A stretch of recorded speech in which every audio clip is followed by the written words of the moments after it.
بینەری بەرنامەی هەفتانان لە کوردستان 24ەوە ئەم کاتتان باش. بەرنامەی ئەمجارەی هەفتانە کۆمەڵێک بڕگەی جیاواز و بابەتی سەرنجڕاکێشی لەخۆ گرتووە. تا کۆتایی لەگەڵمان بن.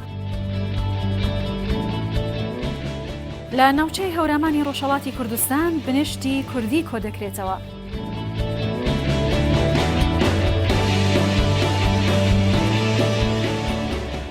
هاوڵاتیەک با شێوەیەکی جیاواز و سەرنجڕاکێش باخچەی ماڵەکەی دەڕازێنێتەوە.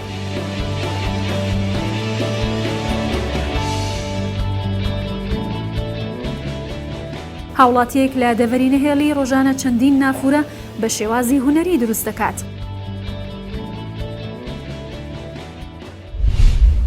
کچێکی ڕۆژاوای کوردستان کە لە شاری هەولێرە توانیوێتی بەکارە دەستی جوانە هونەریەکانی سەرنجی هاوڵاتیان بۆ لای خۆی ڕابکێشێت و لەو ڕێگەیشەوە بژێوی ژیانی خۆی دابین بکات. ئەو خانما کووردە جگە لەوەی کە لە کارە هونەریەکانی بە پەیکەری قوڕ توانیوێتی جێگەی سەرنجی هاوڵاتیان بێت، خولێکیشی بۆ منداڵان کردوتەوە و فێری دروستکردنی پەیکەری قوڕیان دەکات.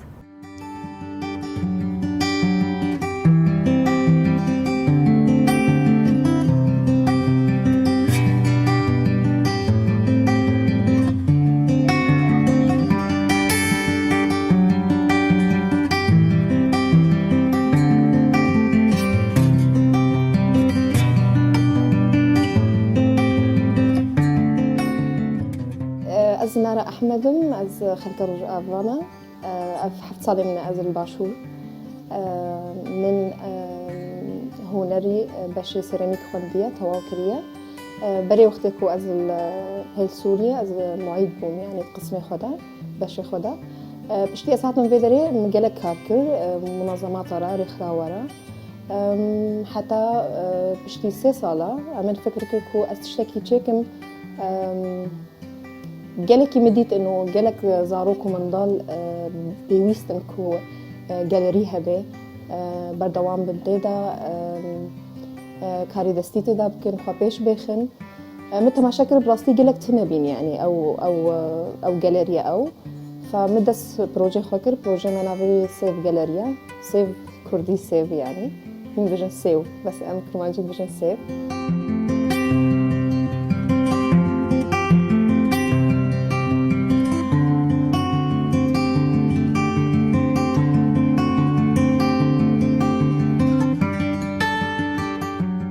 هي فيما أوك وأم بشكرتيا زاروكا لباشور كردستاني بكن وجنجن هر خلكي ولاتي كردستاني بي ولا هر كويش درباتي خلكي عربن أجنبيبن كيبن دريبا كريش بروا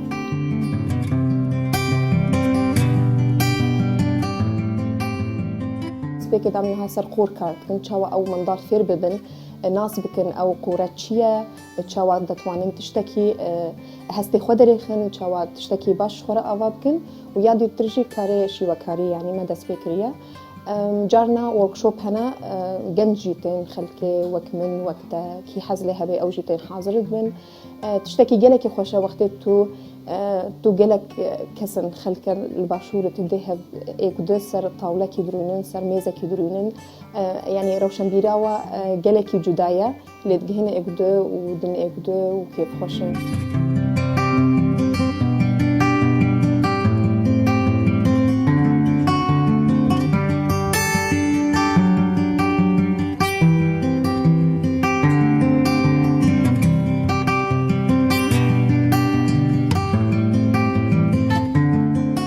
بيجن وقتكو أم بكارن حفتية دروجة زاروكي 3 ساعة 2 ساعة ايباد مثلا شو تشتري يوتيوب أو جدا بكن أو تشتكي جلكي باشا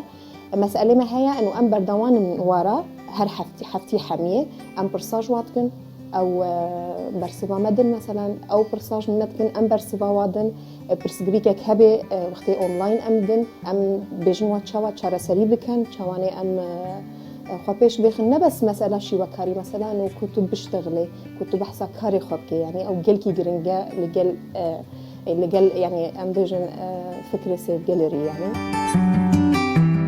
ما بري كورونا ما تصميم بتشكل كو أم بوكسا كيدروس بكن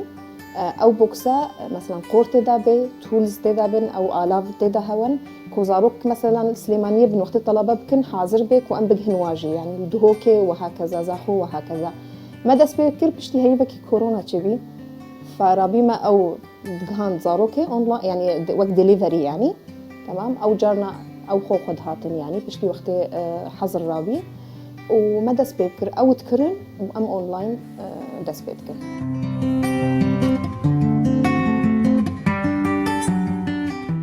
وقتی کو زاروک السیف گالریا هر دم وقتی کارت که وینکی درست کش خوره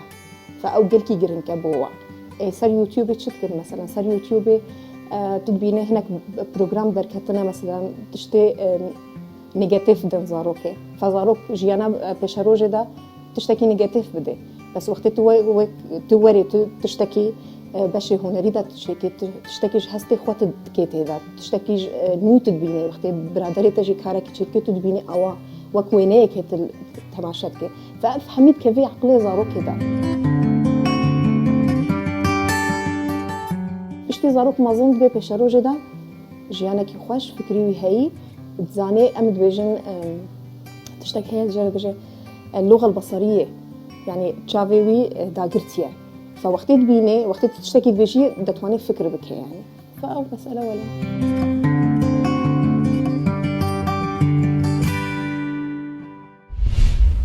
لە شاری مەریوانی ڕۆژهەڵاتی کوردستان و لە ناوچەی هەورامان هاوڵاتیانی ئەو ناوچانە ڕۆژانە ڕوو دەکەنە شاخەکان بۆ کۆکردنەوەی بنشتی کوردی کە پێشی دەگوترێت جاچکە ئەوان بەدەم گۆرانیەوە سەردانی دەربەندی دۆڵی دڵزی دەکەن و لەوێ بنشتی کوردی کۆ دەکەنەوە.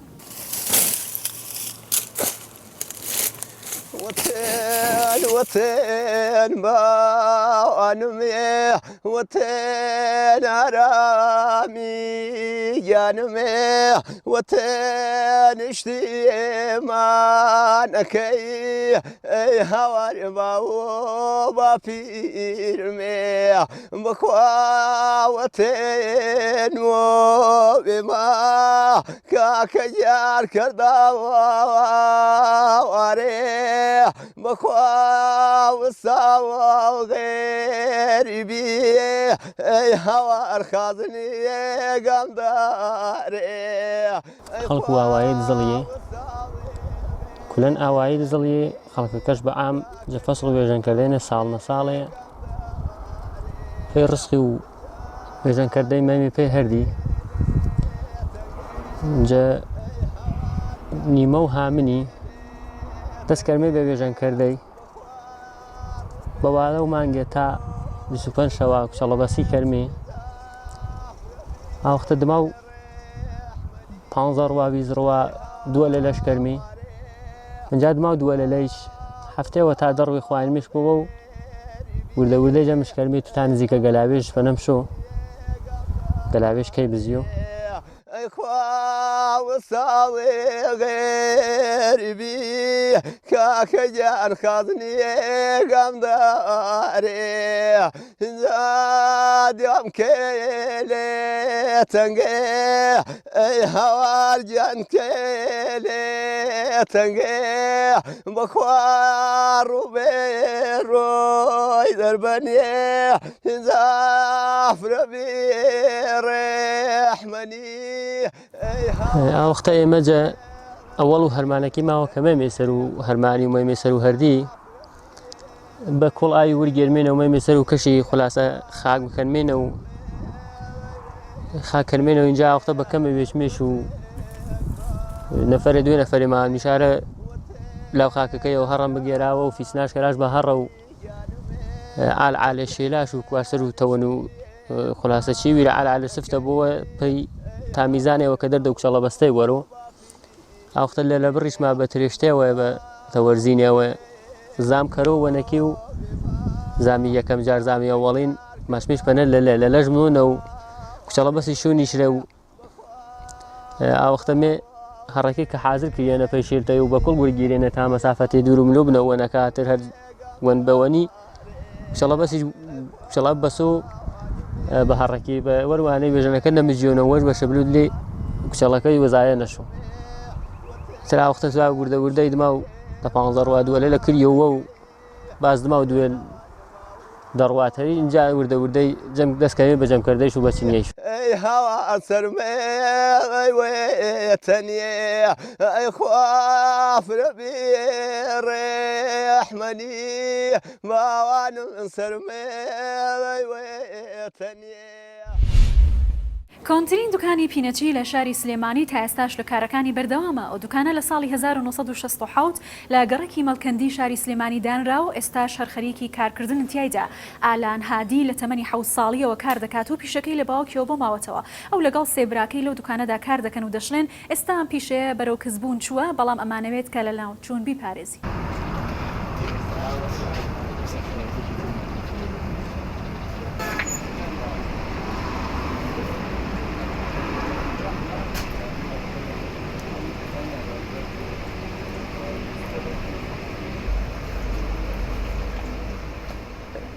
بە بیرەوەری من کە باوکم بۆی گەڕاومەتەوە خۆم وانی تەمەنمەوە نییە تاوەکو 6 بەبیر بێ کە باوکم باسیەکرد لە ساڵی 16 ئەوانشی کە هاتوشێم دوکانەکەن شایەتیان کە لە ساڵی 16 یعنی ئەمە شوێنی باوکم بووە. باوکم یەکەم دوکانی لە سلێمانیە دایناوە هاتوێتە ئەم دوکانە. خەریکی پێڵاو و کلاژ داکوتان و جانتا و بابەتی ئەم بابەتانە بووە بووە.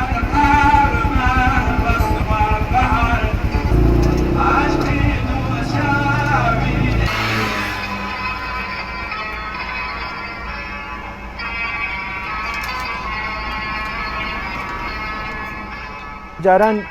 ئیشتی دەستی زۆر بوو بە حکمی ئەوەی کە لە دەرەوە ئیشتێکی هەناردە نهاتە ناو وڵاتەکەمانەوە شتی حازری زیاتر ناخۆیی خۆمان دروستمانە کرد. زۆری شتەکان هەمووی خۆمان دروستمانە کرد، بەڵام ئێستا شتەکە پێچەوانە بووەتەوە بڵین شتە حازرەکە زیاتر ئێتە ناو وڵاتەکەمان و شتە دەستیەکە ڕەواجی کەمتر بووەتەوە و ئەو باخی پێ نایرێت. ئەو تێچوونەی کە ئیشە دەستیەکە دەکرێت لەوانەیە بڵێم لە کوالیتیەوە لە ئەو وڵاتانەی کە ئێت بۆ ئێرە بە تایبەتە سینی زۆر لەوە باشترە.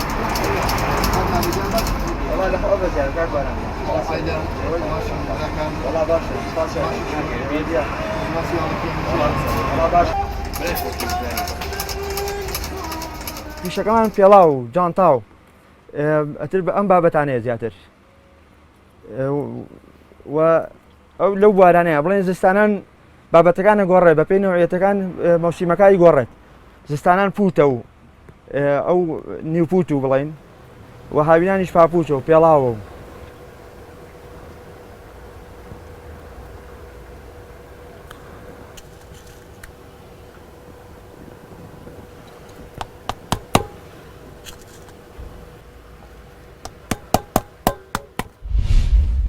پیاوێکی خاوەن پێداویستی تایبەت لە دهۆ کە توانای قسەکردن و بیستنی نییە خۆبەخشانە کاری ژینگە پارێزی دەکات. ئەو ماوەی 20 ساڵە خۆبەخشانە دار و درەختی ناوچەکە پاک دەکاتەوە ژینگەکەی دەپارێزێت. هەروەها ئەو هاوڵاتیان نەیهێشتووە هیچ کەسێ لەو سنوورە دار ببڕێتەوە.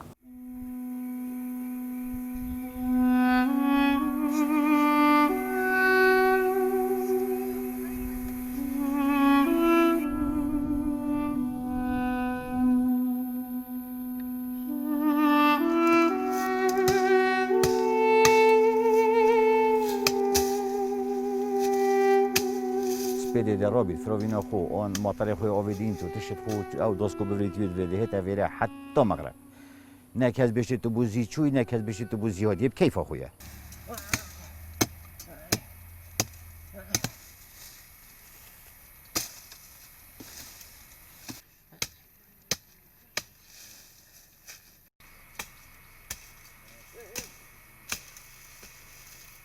يبي أزوانه أبخو مولدوي بينجو حفتة بعمرة بروي منش مصرة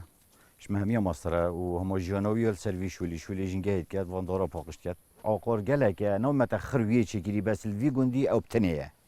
الفيجوندي أو بتنية القامة دي أقول جي تشكرين أول فيلو في جي تشكرين فراجي خرها ما ويا تشكرين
أفي هموش بدايتش فلاحتي ودس بكري ديال بوبي منو ديال ماش فلاحتي حشولي باقشت كات كاجينا شلفي قندي نلفي قندي الكردستاني خري وكي بيشولي كي باقشت كات هموش بدايتش فلاحتي ودس بكري وحتى نوكه حشولي باقشت كات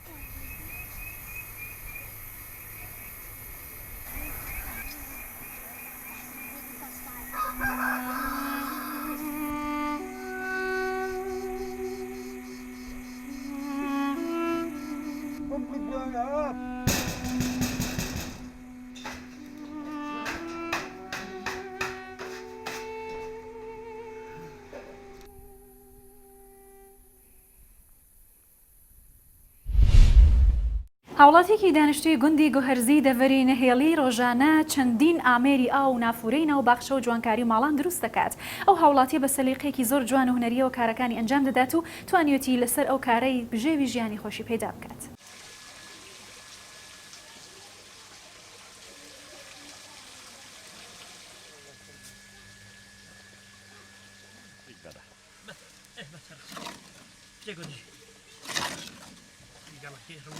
از فیصل جمیل چی اول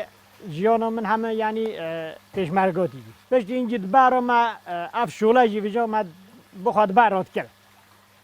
گلا بگیرش چون دارو باره یا اف دیکورید و برایش به دست هاویتی زوقی می گلای لیدا یعنی من همه دست هاویتی وی شوله دی دبارو دیدی ما دست هاویتی اولی تشر بچی ما چی کردن بهش اینجا به دست هاویتی و دیورا بهش اینجا دیکورا بهش هنگی گلا نوعیت گلا یعنی جیا و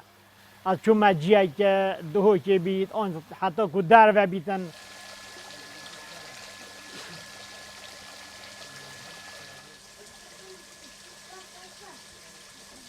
داشته که زور افسانه یا چی که برای خدا و ما منی برن چی من تو بیچه که درمانی یا دیگه ننو و اگه دیوی جو تو چو حس که یک زوقی تلیده تا اگه زوقی مرو بلی نده گله کب زحمته چیکو شولا گپ چیکو جیرویه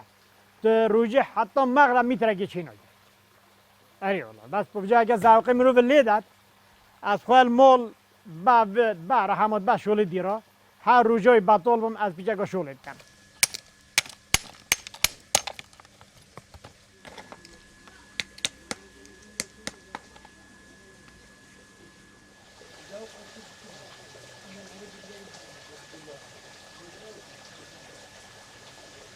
من هم البرع شكافته كي ما تاخذ حسكن من البرع كم بيتشي بيت يعني مقوات هبيتن بموليته من البرع شكافته كي كم شاشب شورع هاو شكاف دي واسو بيت ما تاخذ حسكن كي زفستون يجي بيت وكي هو يجي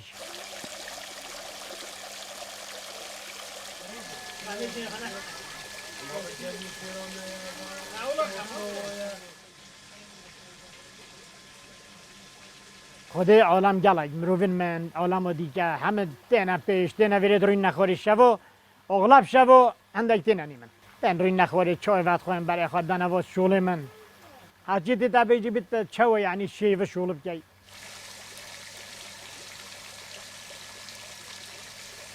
بیمتا همه روزانه از جیه که چید کم قومکی هنده روزا دی چما برا دی خواه چما سری گوله هنده روزا دی چما بومرنی سیرو من هیه و بچی که جیبه دی چم تاجه 3 ساعت لا 4 ساعت لا دی بخواه برید لوژه گیرم شورا دینم برای خدمی بجا که چه شولا لوه چیری اویدیا دی قانه که پیچی کم روزا پاشت شولا که دی یعنی بطول بین نینه من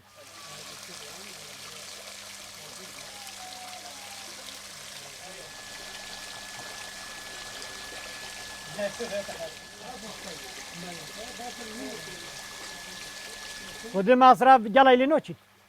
نه ولی مصرف گلایلی نوچی من چی من تو بیچه درمانیه بوکو حتی خال برای حتی خال دیور آورد هر چیزی تو چی که بیچه درمانیه و چی من تو خیزو تشتی وفا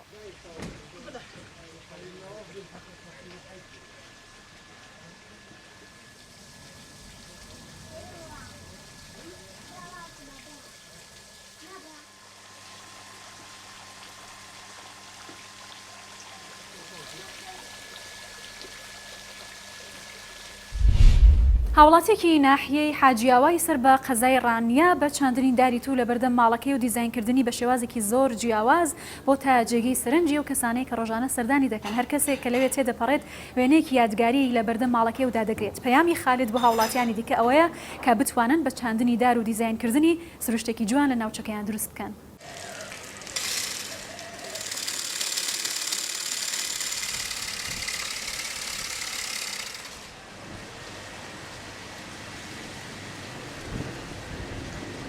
ناوم خالد مستەفا ئەبوبەکرە تەمەنم 47 ساڵە دانیشتووی حاجیاوا گەڕەکی سەردەم لەدایکبووی پشدەرم پیشەم کارمەندی دادگامە ئیشی دوای داوامیشم وەستای دیکۆراتی پلاستیک و مەغریبی وانە زۆر عەزم لە دار و سەوزایی و جوانکاری دار و ئانەیە پێشتر ئەو دیمەنم لە قەڵاتزەیت بینیوە شێوازی دروستکردنی لە داریتوو بە جوانکاری عادیشم لێ بووە لە پێش دەرگای خۆمان شتێکی ئاوا جوان و سەرنجڕاکیش دروستکەمەوە دیکۆرات لە داریتوو زۆر جوان دەرەچی لە داری سنەوبەر دەرەچی لە گشت دارەکان دەرەچی ئەو دارانێکی گەشانەیە زوو گەشە دێکەنەوە بە بڕینیش خەرا نەبن ئەوانە زۆر باشن داری ڕۆبیان ئەوانە باش نەروەند هەموو لیان دەرەچی زۆر حەزم لەو توانەیە لەبەرەوەی بەردەوام سەوزن بەردەوامیش لە گەشتەدانە خزمەتی زۆر دەوێ هەر بە 2 ڕۆژ 3 ڕۆژ دەبێت جارێک بیان بڕی ئاودانیشیان زۆر دەوێت ئاوی باشیان دەوێت دار کە چاندت لە سەرەتاوە تا تۆزە گەورە دەبێت ئەو جار کە گەڵاکانی گەورە بوون دەبێت جوانکاری بۆ بکەیت وردە ساڵ بە ساڵ تا دیکۆراتێکی جوان لێ دەبێت لە ئەوڵەوە دیکۆرەکەی دەستنیشانکەی داخوا چۆن چ دیکۆرێکت دەوێت دروستیکەی بۆ خۆم عەزم لە دیکۆری قەوسە تۆپەی هەیە سێگۆشەی هەیە چوارگۆشەی هەیە شێوازی خانووی هەیە شێوازی چەتری هەیە شێوازی تەختی هەیە ئەو شێوازانەی هەموو هەنە دەتوانی هەمان دروستکەوە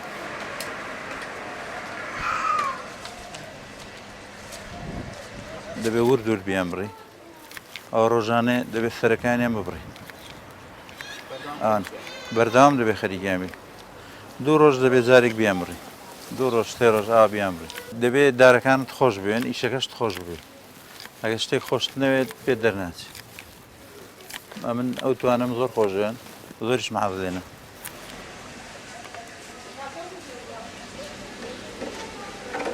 تو زۆر خاوێنە شتێکی زۆر جوانیشە تێچووشی نییە هیچ تێچوویەکی نییە دەتوانێت هەم کەس بیکڕێ دارێکی ئاوە بە 2003 دەتوانین لە سەرەتاوە بیکڕێ بۆ خەڵکی ئاسان وەکو دارەکانی کە نییە دارەکانی کە گران لەوانەیە هەیە 50,000 40,000 بەزاری تو زۆر هەرزانە شتی زۆر جوانیشە خەراش نابێت بەرگەی تاوە و بەرگەی سەرما و بەرگەی هەموو شتێک دەگرێت ماڵش زۆر هاوکارنم منداڵەکان خێزانم ماڵی براکان بە ئاو یارمەتیمان دەدەن گەڕەکەکە بەحام منداڵەکان نێنەوە پەروەردە کردووە کە دەستکاری دارەکان نەکەن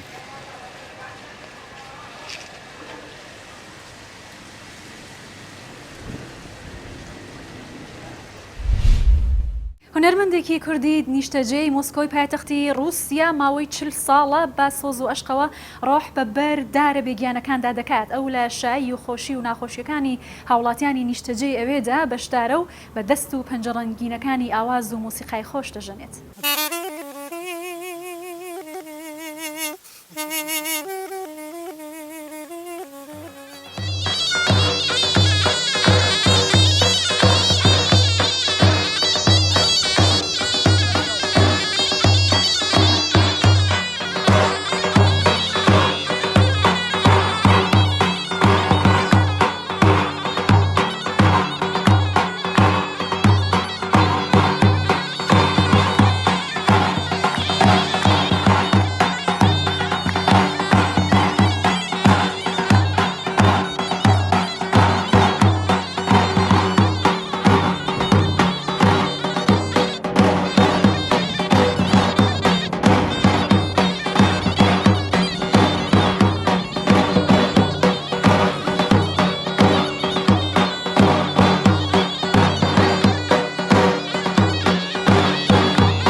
لە ماوەی ڕابردوودا بە بەرنامەی هەفتانەوە لەگەڵتان بووین. سپاس کە بینەر و بیسەری بەرنامەی هەفتانە بوون لە کوردستان 24ەوە.